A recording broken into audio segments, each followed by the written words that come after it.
Good morning, y'all. Brian today, Hollis Farms. In the stand early. I've been fighting a little cold or flu or something for the last few days. And woke up about 2 o'clock this morning with a coughing fit. Couldn't go back to sleep. Ended up getting up early and coming on down to the farm early. I've been here in the stand for 15-20 minutes. It ain't even beginning to crack daylight, but that's really the way we ought to do it. I done got in a habit over the years of slipping in here right on time, and it's probably really a little late. But anyway, there's some pretty weather today. We should be just on the upside of the rut, getting closer. I don't even know what today is, but I'm starting to see a lot of rut activity. Presley hunted down here the other day, I think he went one afternoon, saw 20-something deer, several bucks, one buck running crazy. When he was walking on out to the truck, he could smell some other bucks had been crossing some other fields, so they're ready right now. So we got to be here. I'm going to try to stay quite a while this morning. I'm in a good place where kind of a travel corridor that pinches down. Some terrain changes, lose a little bit of elevation to the north of me, but it kind of pinches everything down going into a big bedding area. It's a bedding area that I don't even know that there's even a stand in it or near it other than this one. Killed a lot of good deer right out of this stand. Anyway, there's one deer we're after. Jake's been getting pictures of him since September. He's an 8-point, but he's got 4 on top of each side, no brow tines, so it's kind of a funky thing. But he's old, looks like a 5-6-year-old deer. It's one we want to get. He's the only one in here now we still have on the hit list. There was a 9-point we were debating on a little bit. I kept thinking he's about a 3-year-old, probably in the 130s. I don't know. We're pretty near the property line. It's really hard to let a deer go like that. But when you got 4 or 5 neighbors within a half mile, 3 different directions, sometimes it's hard to let one walk. But we got a picture of him the other night. He busted his G4 off, so we decided, okay, here's your sign. We're going to let that deer walk. So he's going to make it one more year, and we have seen him since then. So we're going to let him make it. He's one of those deer. He's got a frame that'll carry 150 inches easy next year. So we're going to hang out here today. Got everything taken care of at home. May stay for the day. I did bring my bow. My back's feeling better. I'm ready to get back in a bow stand. I do not like sitting in these box stands. The last 2 years have ruined me. I like to be on a tree. So probably go in there and hunt my little hang-on stand I hunted earlier in the year. Same place I missed a big buck last year. So we'll do that. Y'all hang around. Hope we get some video. Got a lot of pigs in this area too. I'm real close to where Jason just moved the trap from. Caught a few pigs. Hadn't had any more pictures. He moved the camera into another spot. So may get us a pig too. Y'all hang tight. Oh, I just thought of something. Before it gets daylight, one more thing I want to tell you. I don't know if y'all listen to many podcasts. When I travel a lot, I used to not listen to podcasts. There's a lot of good information out there though on deer hunting, or I guess there's a podcast for every subject. But a few guys here, friends of ours, Mitt. You've heard Jason mention Mitt, and we got our buddy Chris over at Prairie Meat, does all our meat processing, and then Brent Lockala, he works here local at Fort County. They got him a podcast now that's coming on pretty strong. Called the Woodsman's Perspective. I'll try to see if I can figure out a way to put a link at the bottom of the video. Just a really good, these podcasts, I like them. It's just a good way to listen to some guys have a conversation about management, their experiences, whether we're talking about whatever facet of whitetail deer management we want to talk about, whether it's habitat management, population control, doe to buck ratio, best food plot, worst food plot, best cover, trophy management, age structure, whatever you want to talk about, they can cover it. But it's a good perspective from 3 guys that have dealt with small tracks to big tracks. So they cover a wide range of stuff. Chris has done a podcast about his deer processing facility. There's some good information there too. So anyway, y'all check that out. Woodsman Perspective. I'll put a link or something below. I'll put it in the description. Y'all check it out. Some good old boys. They do them maybe once a week or so. So we may try to hook up with them one day and learn a little something from them. We'll be right back.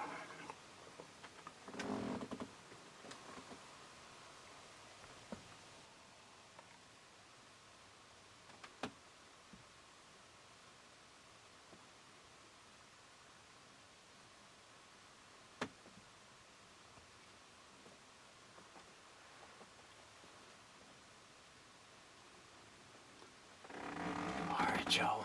Finally got a little action. One doe early 6:45 or so. Couldn't get the camera on, no good light. Finally this little old buck came out.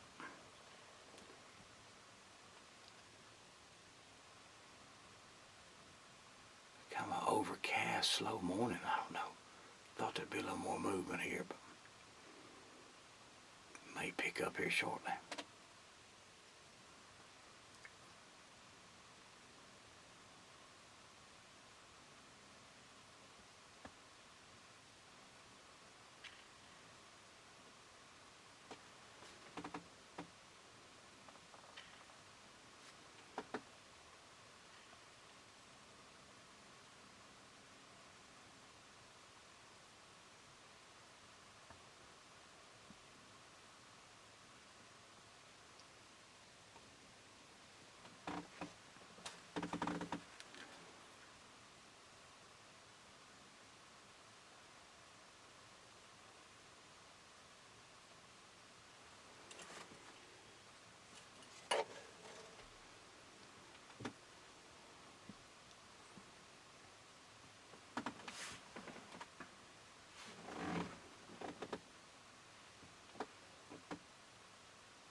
Alright, y'all, it's 9:25. Finally got some action. Like a doe and a fawn. They kind of came out, kind of trotting out. I don't know if they were just, well, what's going on? Maybe a buck fooling around in there with them, son.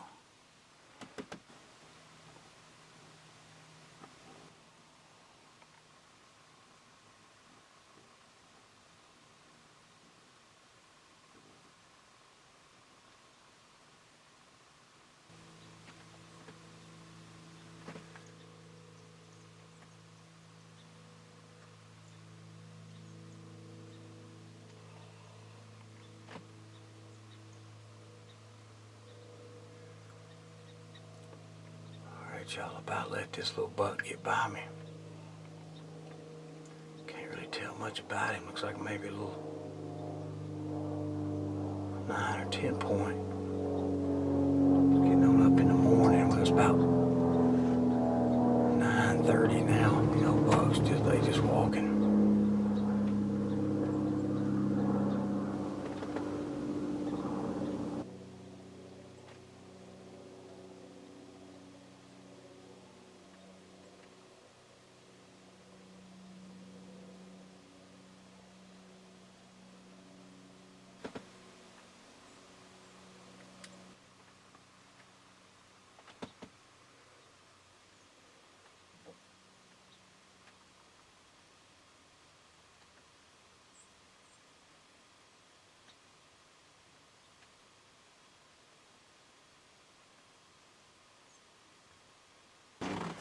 Alright y'all, we're going to wrap up this morning hunt. I ended up seeing it was 3, 4, 5, 6 or 7. A couple of them I couldn't get on video really early. Really slow. I really thought there'd be a lot more movement this morning, but maybe it's kind of still hazy. Maybe it's all this is going to burn off. Try to stay down, go look at a couple of spots, and then for sure hunt this afternoon. Jake's coming back down. They duck hunted this morning. I think they killed 9 or 10. He and I, but we've been thinking about hanging a double set and bow hunting and video. We might both get a shot at one or something, but may do that. Either way, we're gonna be down all day. Be back this afternoon hunting, so hang around. We ride in the rut. One of these days it's gonna happen. All right, y'all. Got a little running around doing done. We got a little lunch, and I remembered that Jake and I had a stand, or he put this stand up early season. Had a pretty good, I think it was an 8-point or 10-point, hanging around in here, pretty consistent. It's been way back though, before Thanksgiving, but there's a food plot up here. I really wanted to hunt this afternoon, but it's a little early. Deer come a little later. So I thought I'd come in here and get in this hang-on stand Jake put up. It's about, let's see, 1:20. It's a little early. The sun's out. Wind's kind of swirling a little bit. It was saying out of the west, but a little bit southwest here, but it's kind of in the middle of a big area. A deer could come from any direction, so you're always taking a chance. Everything can't be down upwind of you, so I'll hang out here at least a couple of hours. There's no action. I'll slip back out about 250 yards to a little clover patch. I've bow hunted. I've killed deer on video in that thing before. A little stand hanging right on the edge of the field. We got a kind of naked sitting in that field, but the wind's going to be really good for it. It should be. So I'll hang out here a little while. Midday. I think the bucks were walking this morning like we saw. They're just walking. May not be with a doe yet, but they're looking for one. So, little travel spot here between a couple of sloughs and a creek, so it may just be enough to funnel one through here. Can't kill them at the truck or in the house. We're going to give it a try.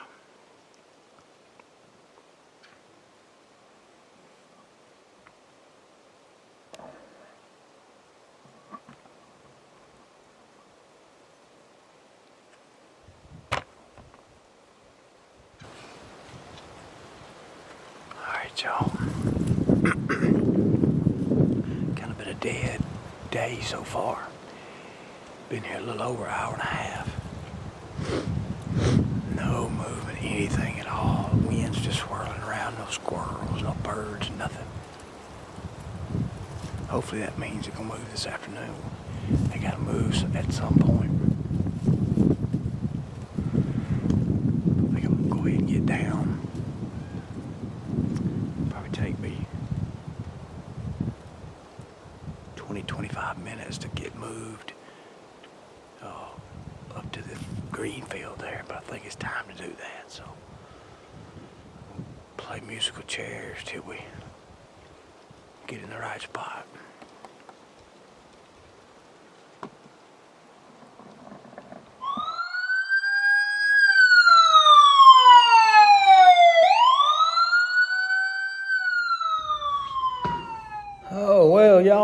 that hunt we wasn't able to wrap up that hunt like I thought we were going to. Y'all saw the old broke deer stand there at the end. Right after I got out of that stand I'd been hunting in, slipped up to a green field and climbed in this old Millennium hanging stand. Been there for a long time, made a mistake of not checking it. I think I was assuming that was one of those stands that's hung on a chain and it would all be good. Unfortunately, it was not. It was one with an old nylon web strap holding it on the tree. If y'all follow us on Instagram or Facebook, you probably saw some posts about me falling, but kind of sum it up. Basically, climbed the ladder, stepped over in the stand, hung my bow up on a little old hook that was there, and standing there fixing to hook my climbing belt, and snap, the bottom floor fell out from under me. I wasn't sure. It happened so fast. It's the second time I've fallen. I fell out of a tree probably about 30 years ago, an old homemade stand, back before we had any store-bought stands, and fell out of one, messed the shoulder up pretty good, and got over that fine, but I ended up several years after that having to have a little surgery because of that fall. But anyway, stand fell, happens just a blink of an eye. I landed, still had my backpack on. Of course, y'all know I had back surgery about almost 8 weeks ago. It's been healing up, doing real good. I'm just kind of restricted on the weight I can lift, but other than that, it's good. But I fell, as that stand we guesstimate was about 15, 16 feet, and I landed flat on my back. Worst thing about that is I hate it when you get your breath knocked out. Got my breath knocked out. I was able to roll over, kind of get up on my knees and get my breath back. And I knew then, since I was moving around, didn't break my back or my neck or anything. But I had extreme pain in the front of my rib cage, just around my diaphragm, below my sternum, and around both sides. So I couldn't figure out at the time, why in the world am I hurting so bad in the front? And I landed on my back. So I ended up, Jason was down there at the farm hunting. I texted him where he was. He just had no service and wasn't able to get him. I called. Jake was down the road hunting, and I got a hold of him, told him I had fallen, I might need him, but kind of settled down there, caught my breath, kind of evaluated what I thought was hurting. My back was not hurting at all, neck, shoulders, arms, nothing, didn't have a scratch on me. So I finally got myself up on my feet, and y'all see I took the time to take a picture of that stand from the ground, but had to walk about 300 or 400 yards out to the Ranger. Really couldn't hardly stand up straight. I was hurting so bad in the front. I just figured I must have broke some ribs somehow. And got back to the Ranger, drove back to the barn, got a hold of my wife and said it was hurting so bad then I was afraid maybe I had some internal injuries. Couldn't really tell. Never have had pain like that in the rib cage. But so I drove on to town, went to the ER. She met me there. They did a good job, got me in really quick. My neck was hurting a little bit, but I think what it was, when I landed, it kind of snapped my head back, kind of like when you get hit from behind in a car, a little whiplash. But so they were a little concerned about that, put me in a neck brace, jumped on it real quick, got me into chest x-rays and a CAT scan, and were able to identify. They said I had one broken rib on my right side. Not so sure I didn't have one on the other side because it's just as sore, but best we can tell is I hit the ground so hard, the impact was so hard, it just kind of mashed my whole rib cage kind of together and just damaged and bruised all the cartilage in the front and all those muscles that attached to it. And that's why it was so painful. But it's been about 6 days since I fell. I'm getting around pretty good, not taking the pain medicine that I was earlier. I was having to take some early on I was just coming off a little bout with a cold, so I was coughing. That was killing me. But other than that, got real lucky. That's the second time it's happened to me. I told Jake and Presley and Jason and I talked about it too. I had to go back and We don't have a lot of stands that we've left up like that, but we do have 2 or 3. We're going to go back and look at those before anybody hunts in them. And if they've been there a while, we're going to put new straps on them. Just can't be too careful. But kind of being a little bit lax got me this time. Could have been a lot worse. Could have flipped over and broke my neck or killed me or landed on a stop or something. So got real lucky. So that's it. We're going to go start back hunting. I hadn't been. I did go one day. I went one morning, or I can't remember what day it was. Saw a few deer. Well, no, I haven't been since then. No, I'll take that back. I have not hunted since. So we're going to try this afternoon. We got a real cold weather moved in last night. Jake and I are going to go sit in the stand and try to video maybe something. We got a big 8-point. It doesn't have brow tines. We've been chasing. I mentioned it earlier in this video. So anyway, that's why this video's ending like it did. Didn't get to finish the hunt that afternoon. Had to run to the hospital, but we're going to be all right. We appreciate y'all watching. Don't forget about our website. We got the hats. This is one of the new styles. Really like this. Didn't think I'd like this rope style hat, but turns out I like it. And got some other logos on them and some other mossy oak hats too, so check that out. And don't forget to subscribe and come back tomorrow. Thank y'all.